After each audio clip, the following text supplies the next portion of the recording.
welcome to Virtual Open Days with our academic team. We are honored to introduce our high-caliber senior tutor in physics and PAT preparation, Gerrard Daly, who would share his vision about the teaching methods at Cherwell. Hello, Gerrard. Nice to see you. Nice to see you. You have been working at Cherwell since the first days, and you are one of our highly estimated fellow tutors. Using the Socratic method of teaching, you have achieved excellent academic results. Our students highly evaluate your method of teaching physics in the context of modern world understanding, using technological advances as a practical tool to improve the subject knowledge and soft skills of personal interaction. Our audience would very much appreciate your professional overview of how we teach physics at Cherwell. Well, as you say, the Socratic method, it's what has been happening in Oxford for the past 1,000 years or so, and before that in Greece for much longer. It's not like school, where you have rows of students and a school teacher just talking to them. Tutorials at Cherwell are very much interactive. They're a conversation between the tutor and the student. My personal method is to ask a lot of questions, and I feed information to the student based on these, see what they can do with it, and see how far we can go. Now, of course, tutors are quite individual. We have people from different backgrounds. Some have a school teaching background. Some are university researchers, or some, like myself, career tutors. So we have different methods.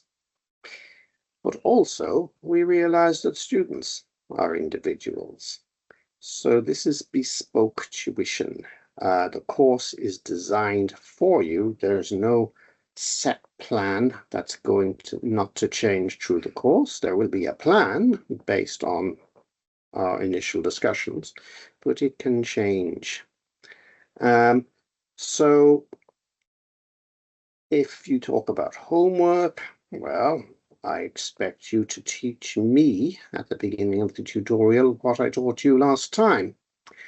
And this doesn't mean just looking over your notes or something. It means working out what you think is most important about what we did, trying to understand it, to memorize it, to produce something cogent and coherent, so that then I can interact, I can ask questions and find out if you've done any work and whether there's anything that you didn't quite understand.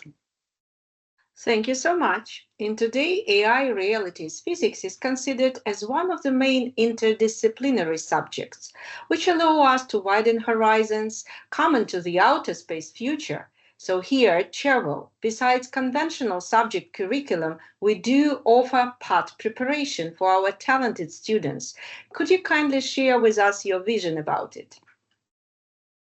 Well, Oxford traditionally did an entrance exam. It got rid of it for some time, but found it had to bring it back, largely because found that A levels don't quite distinguish the students sufficiently. You could imagine we have people predicted 3 or 4 A stars. Well, if everyone's predicted 3 or 4 A stars, there's not really much to go on. Now, the PAT, Physics Aptitude Test, isn't run at the end of a 2-year A level, and so the syllabus is reduced. The amount of it's published on the Oxford's website, and they do say that you will be expected to read up on any parts of the syllabus you haven't done at school. This is one of the things we can help out with Cherwell. We can cover the entire PAT syllabus up to the required level. But that's not all. The questions aren't like A-level questions.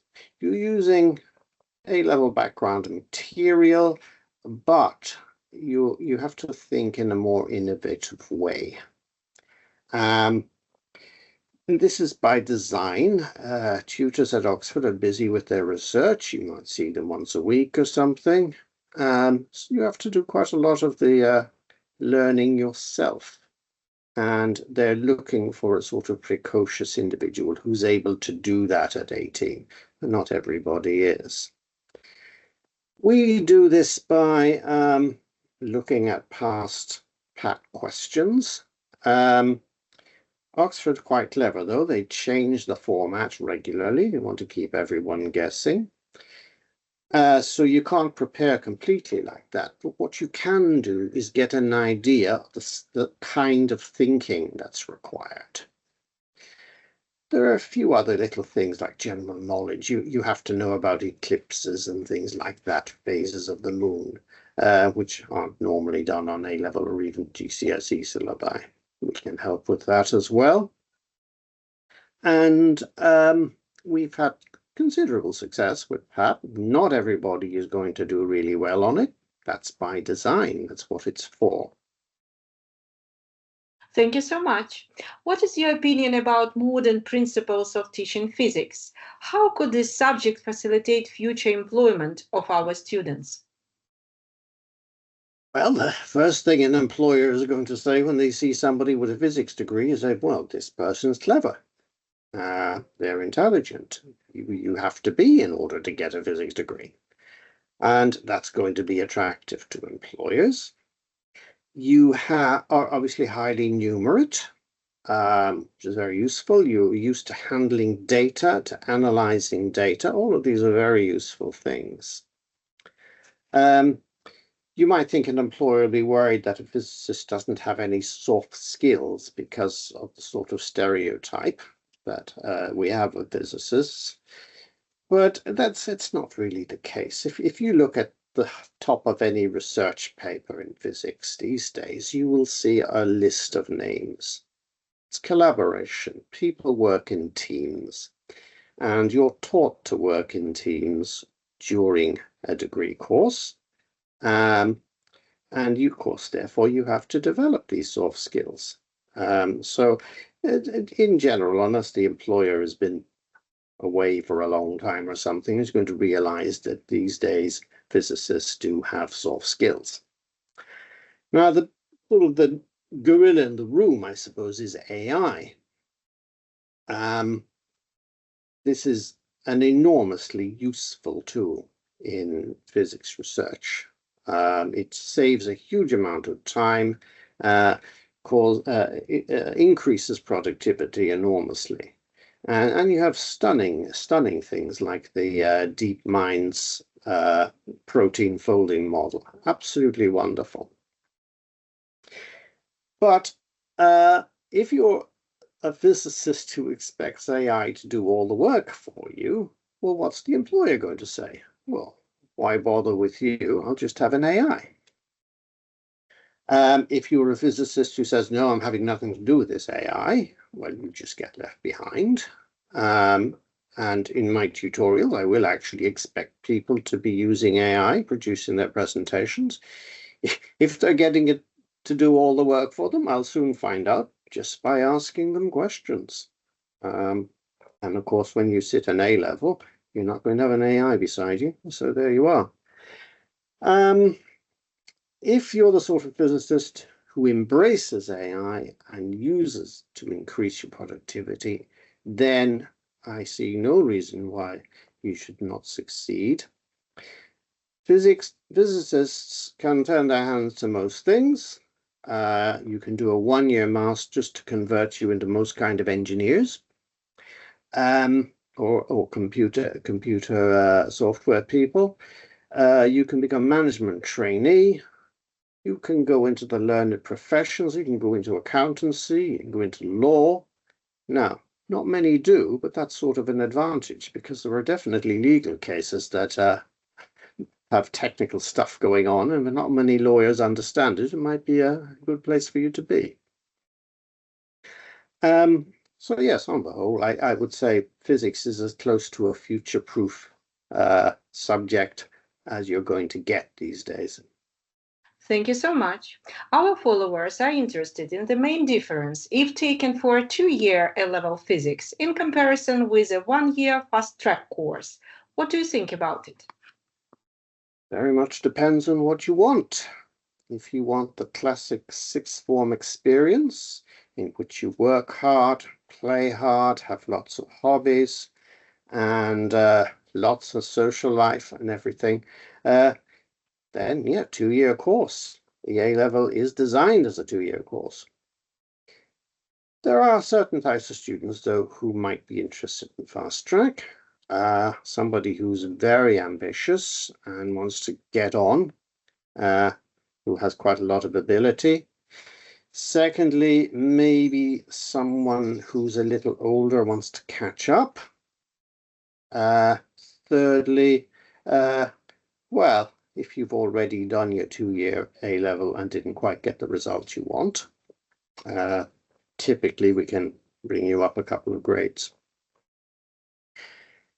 Now, you're going to have to work much harder than you would normally. You'll have more tutorials. You'll also have to spend a lot more time in private study. I think individual tuition is the ideal format for this sort of fast tracking, because of course it is based on the individual student. I can push you exactly as hard as necessary, not too hard. And, you know, because I know you, I know what you're doing, I can see what you're doing. We talk all the time. So we've had quite a lot of success with fast track students at Cherwell. And if you're up for it, why not? Thank you. What reading list or authors and books would you recommend to students who plan to choose physics for A-level studies? Well, the number one book I would recommend is Stephen Hawking's Brief History of Time. Now, everyone knows Stephen Hawking, his brilliance and all the problems he had. He wrote this book for a general audience, essentially one letter at a time, with considerable difficulty. Of course, being Stephen Hawking, what he thought might be a general reader is not quite what everybody else might think. In my own reading of the book, if you know A-level physics, you will be able to understand the book with no problem at all. If you know GCSE physics, there will be a bit of a challenge there. You'll still be able to do it, but you know, you have to concentrate and work with it. But it's immensely well written. It gives a wonderful overview, not just a history of time, it's a history of scientific thought, really. And the rewards are immense if you put your mind to it. And I think it's quite inspiring, really. So, yes, that's the book I will recommend. Thank you so much, Gerrard, for your lovely interview. And dear friends, I hope you enjoyed the interview with our best physics tutor, Cherwell. And if you would like to get more information about Cherwell College, Oxford, please follow us on Facebook, Instagram, or email our admission team. Thank you, Gerrard, again. Bye. Bye. See you later.